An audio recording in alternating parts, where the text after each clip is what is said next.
महाराष्ट्र के सांगली लोकसभा सीट पर 6 विधानसभा सीट शामिल हैं। ये सीट 2014 तक कांग्रेस का गढ़ थी। इसके बाद इस सीट पर बीजेपी काबिज हो गई। संजय काका पाटिल पिछले 10 साल से इस सीट से सांसद हैं। कांग्रेस के दिग्गज नेता और महाराष्ट्र के पूर्व मुख्यमंत्री वसंत दादा पाटिल सांगली के थे। यहाँ उनकी परिवार की काफी पूछ है। बीजेपी ने इस सीट से संजय काका पाटिल को महायुति उम्मीदवार के रूप में फिर से चुनावी मैदान में उतारा है। उनका मुकाबला शिवसेना उद्धव गुट के चंद्रहार पाटिल से है। महाविकास अघाड़ी के उम्मीदवार पहलवान से नेता बने हैं। बीजेपी को केंद्र सरकार की योजनाओं की बदौलत इस सीट को बरकरार रखने का भरोसा है। एक तो इरिगेशन की स्कीम जो है, वो स्कीम के बारे में महिषाल योजना है और टेम्बू योजना के बारे में हमने पैसे ऊपर से सेंट्रल से लाए और वो योजना पूरी कर दी है। और दूसरी बात ये है, उसमें फिर एक्सटेंशन की योजना भी किया है, उसके भी टेंडर निकल चुके हैं और वो भी काम चालू हुआ है। तो आने वाले 1.5 साल में वो भी एक्सटेंशन वाली स्कीम है, वो भी पूरी हो जाएगी। शिवसेना उद्धव गुट के उम्मीदवार चुनाव के लिए बेरोजगारी और विकास के मुद्दों का सहारा ले रहे हैं। हर तालुका प्लेस में MIDC लाने की कोशिश करूंगा मैं।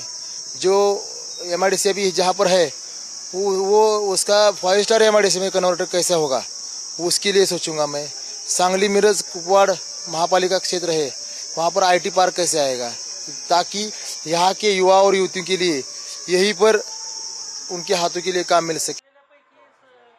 कांग्रेस नेता और वसंत दादा पाटिल के पोते विशाल पाटिल शिवसेना उद्धव गुट को ये सीट देने से नाखुश हैं। उन्होंने निर्दलीय उम्मीदवार के रूप में पर्चा दाखिल किया है।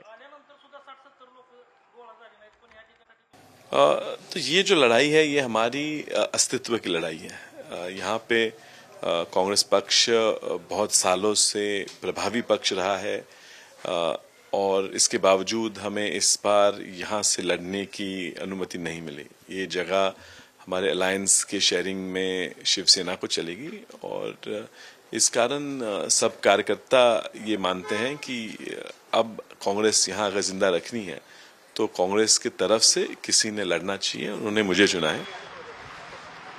सांगली कृषि व्यापार का केंद्र है। ये हल्दी, अंगूर, किशमिश के कारोबार के लिए मशहूर है। यहाँ चीनी के कारखाने भी भारी संख्या में हैं।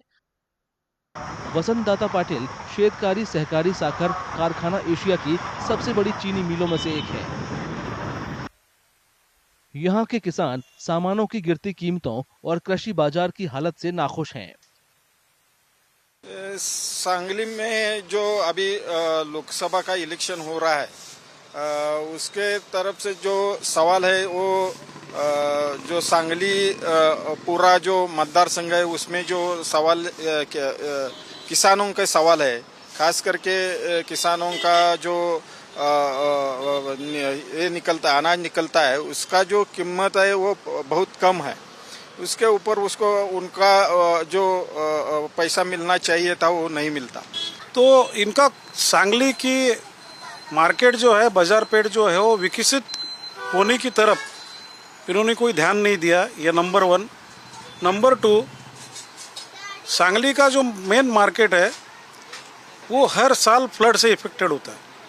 मतलब यहाँ की दुकानें पूरी तरह डूब जाती है। हर साल फ्लड आता है। यहाँ एक डैम है, डैम का पानी बैक वाटर की वजह से यहाँ पूरा फ्लड आ जाता है। हल्दी यहाँ की प्रमुख फसलों में से एक है। इस साल इसकी कीमत बढ़ी है, जिससे किसानों को कुछ राहत है। अभी ये किसानों को अभी गए साल का कंपैरिजन किया जाए तो 3 गुना रेट है। जैसे गए साल क्विंटल के हिसाब से देखा तो 6,000 रुपये क्विंटल के रेट थे। अभी मिनिमम 17,000 से लेके 20-22,000 रुपये क्विंटल तक हल्दी बिक रही है। तो किसानों के लिए अच्छा ही है कि 3 गुना हल्दी बिक रही है इस साल पे। वोटरों के लिए पानी की कमी, खराब सड़कें और महंगाई जैसे अहम मुद्दे हैं। 20 साल से यहाँ पे पानी का सांगली कर लोगों को अच्छा पानी, शुद्ध पानी नहीं मिलता है। और यहाँ पे जो प्रमुख समस्या है वो कनेक्टिविटी नहीं है हाईवे के लिए। अभी 10 साल से जो सांगली इस्लामपुर का जो रास्ता था वो अभी बन रहा है। तो यहाँ पे MP लोगों ने यहाँ पे कुछ 10 साल में इतना काम नहीं किया है, इसलिए जनता उनके खिलाफ में अभी कैंपेनिंग चल रहा है। लेडीज पूरा घर चलाती हैं, उनका जो बजट रहता है वो बजट पूरा कोलैप्स हुआ है। पहली बार तो इसमें सिलेंडर का प्रॉब्लम है, जो हमारे नेताओं ने उज्ज्वला गैस योजना जो लाई थी बीच में, और शुरू में थोड़े कम रेट से वगैरह सिलेंडर दिए, नहीं दिए ऐसे नहीं दिए, लेकिन वो कितने दिन दिए, और उसके बाद एकदम जो 400, 500, 300 रुपए के सिलेंडर थे उसके एकदम कीमत 1000, 1100 रुपए ऐसे हो गई है। रोजगार के मौकों की कमी सांगली का एक और महत्वपूर्ण मुद्दा है। बेरोजगारी की वजह से युवाओं को पुणे और मुंबई जैसे शहरों का रुख करना पड़ता है।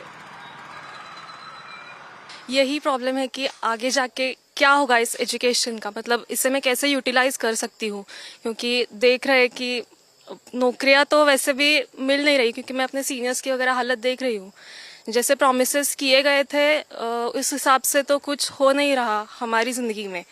तो मैं एक्सपेक्ट कर रही हूँ कि इससे आगे जाके हम लोगों को अच्छी नौकरियाँ या फिर अच्छी एजुकेशन का क्वालिटी और थोड़ा बेटर हो जाए, ये मैं एक्सपेक्ट करती हूँ। सांगली लोकसभा सीट पर तीसरे चरण में 7 मई को वोट डाले जाएंगे।